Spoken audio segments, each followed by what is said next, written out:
अच्छा जी, question number 6 में हमें कह रहे हैं elaborate the ionisation equation of water. Water की आयनाइजेशन इक्वेशन जो है वो ड्राइव करके दिखाइए। वाटर की आयनाइजेशन इक्वेशन के लिए आप पहले छोटी सी बात याद रखें कि वाटर की आयनाइजेशन इक्वेशन होती है KW H प्लस आयंस और OH आयंस, आपको ये ड्राइव करके दिखाना है। इसका जवाब आपको जो है वो बुक के पेज नंबर 24 पे मिलेगा, यहाँ से लेके यहाँ तक। अगर आप चाहें तो इसकी बीच की 3 लाइन्स स्किप भी कर सकते हैं क्योंकि ये एक शॉर्ट क्वेश्चन है, और आप अगर चाहें तो आप लिख भी सकते हैं, इट्स अप टू यू। मैं ये 3 लाइन स्किप करके मैंने इसका जवाब को लिखा है, आप इसका चाहें तो ऐसे ही स्क्रीनशॉट ले सकते हैं। ठीक है, तो अब मैं इसको एक्सप्लेन करती हूँ।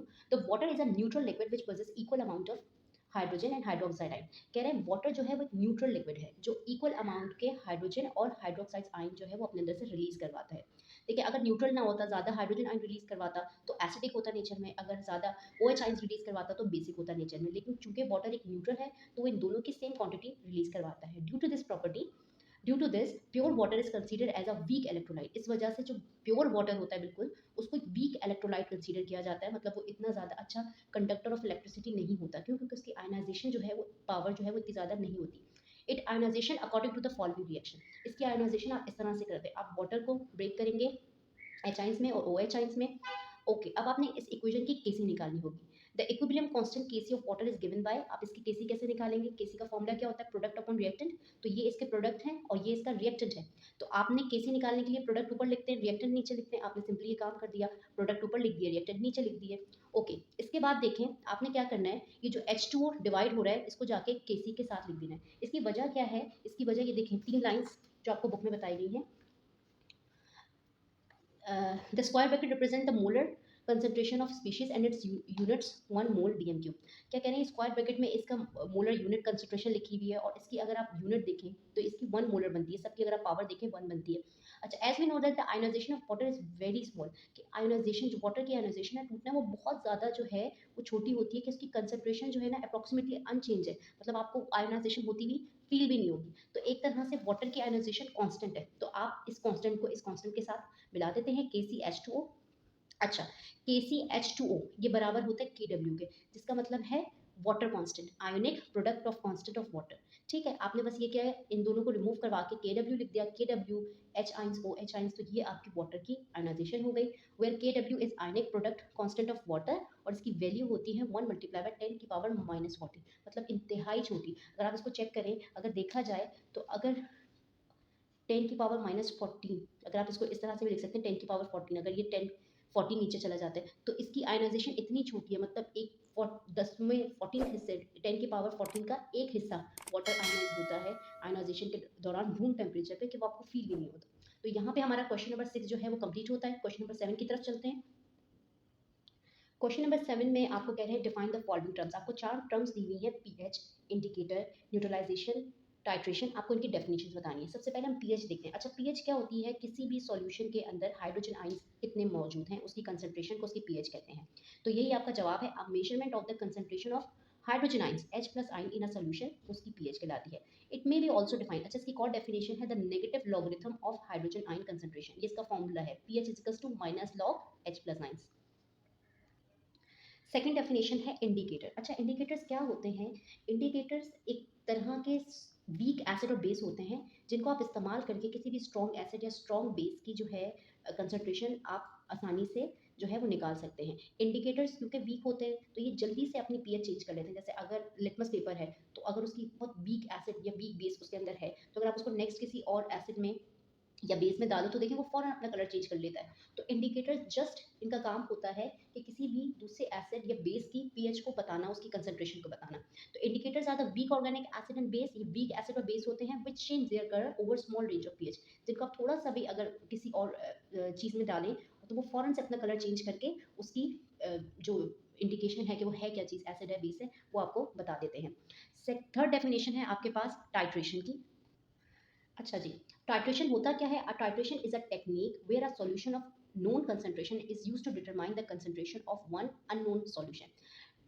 टाइट्रेशन जो है वो एक छोटा सा तरीक़ेकार है, एक टेक्निक है जिसकी मदद से आप कोई भी ऐसा सॉल्यूशन जिसकी कंसंट्रेशन आपको नहीं पता हो, तो और कोई भी ऐसा सॉल्यूशन जिसकी आपको कंसंट्रेशन पता हो, तो पता होने वाले सॉल्यूशन की मदद से आप जिसकी कंसंट्रेशन नहीं पता वो आप पता लगा सकते हैं। ये लेबोरेटरीज में इस्तेमाल करते हैं। तो किस तरह से करते हैं? लेबोरेटरीज में ब्यूरेट होता है, आपने देखा होगा एक सिरिंज टाइप का स्ट्रक्चर होता है, एक पतला सी ट्यूब टाइप की होती है ब्यूरेट, उसके अंदर आप जो भी आपको सॉल्यूशन जिसकी कंसंट्रेशन पता है वो आप ब्यूरेट में फिल कर लेते हैं, और जिनकी भी आपको नहीं पता होती है वो आप नीचे फ्लास्क में फिल करके उसको कंसंट्रेशन को उसको ब्यूरेट से ऐड कर करके आप टाइट्रेशन का प्रोसेस करते हैं और अननोन सॉल्यूशन की जो कंसंट्रेशन है वो निकालते हैं।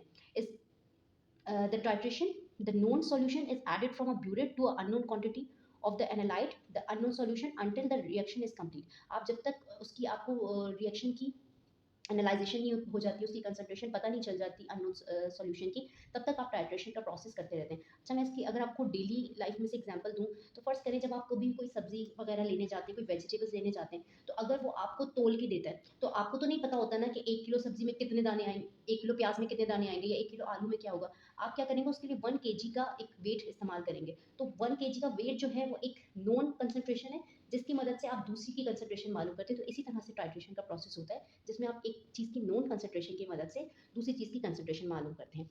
तीसरी चीज़ है न्यूट्रलाइजेशन। न्यूट्रलाइजेशन एक प्रोसेस है जिसके अंदर एसिड और बेस मिलते हैं और अपने आप को कंप्लीटली न्यूट्रलाइज कर लेते हैं, मतलब कंप्लीटली अपने अंदर से एच आइंस और ओ एच आइंस रिमूव करते हैं और सॉल्ट और वाटर बनाते हैं। जैसे मैं आपको एक एसिड बताती हूँ और एक बेस बताती हूँ। NaCl एक बेस है, NaOH एक बेस है, और HCl एक एसिड है। जब आप इन दोनों को रिएक्शन करवाएंगे तो इसमें होगा क्या, Na के अंदर से OH रिमूव हो जाएगा, HCl में से H रिमूव हो जाएगा, एक बेस में से OH आइंस उसके कंप्लीटली रिमूव हो जाते हैं, एसिड में से उसके हाइड्रोजन आयन कंप्लीट रिमूव हो जाते हैं। ये दोनों मिलकर क्या बनाएंगे, वाटर, और यहाँ पे बचा Na और Cl, ये दोनों मिलकर बनाएंगे सॉल्ट। तो NaCl एक सॉल्ट है। तो ऐसा रिएक्शन जिसके अंदर एसिड और बेस अपने आप को कंप्लीटली न्यूट्रलाइज कर दे, मतलब अपने अंदर से OH आइंस और H आइंस कंप्लीटली रिमूव कर दें और एक नई चीज़ बना दें वाटर के साथ, वाटर और सॉल्ट, तो उस चीज़ को हम कहते हैं न्यूट्रलाइजेशन। तो यहाँ आपका क्वेश्चन नंबर 7 भी कंप्लीट होता है। आइए चलते हैं क्वेश्चन नंबर 8 की तरफ। क्वेश्चन नंबर 8 में आपसे पूछा जा रहा है, define buffers, what is the composition of buffers, discuss the importance of buffers in daily life. Buffers होते क्या हैं, बनते कैसे हैं, और आपकी लाइफ में इनकी क्या इंपॉर्टेंस है, आपको ये बताना है। अच्छा, बफर्स होते क्या है, उससे पहले आप समझें कि जब भी हम किसी चीज़ के अंदर एसिड या बेस ऐड करते हैं तो वो चीज़ जो है वो अपनी पीएच को चेंज कर लेती है, ठीक है। तो बफर्स क्या होते हैं, बफर्स उन लिक्विड्स के अंदर या उन चीज़ों के अंदर पहले से शामिल कर दिए जाते हैं, ताकि जब भी उनमें कोई एसिड या बेस शामिल किया जाए तो वो अपनी पीएच नहीं चेंज करें, वो अपनी पीएच को चेंज करने को रेजिस्ट करें। तो ये बफर्स कहलाते हैं। Any solutions which resist any change in pH, कोई भी ऐसे सॉल्यूशंस जो अपनी पीएच को चेंज करने के लिए रेजिस्ट करें, मना करें, वो बफर्स कहलाते हैं।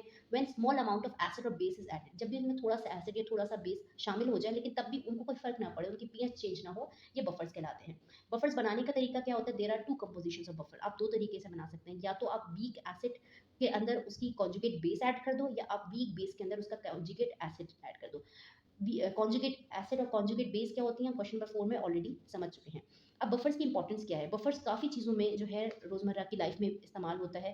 जैसे use in maintaining water quality, किसी भी वाटर के अंदर बफर ऐड किया जाता है ताकि वो अपनी क्वालिटी मेंटेन करे। अगर उसके अंदर कहीं से भी एसिड शामिल हो जाता है या बेस शामिल हो जाता है तो तब भी वो अपनी प्योरिटी ना खोए। जो हम प्योर वाटर्स पीते हैं, मिनरल वाटर्स, तो उसके अंदर बफर शामिल होते हैं।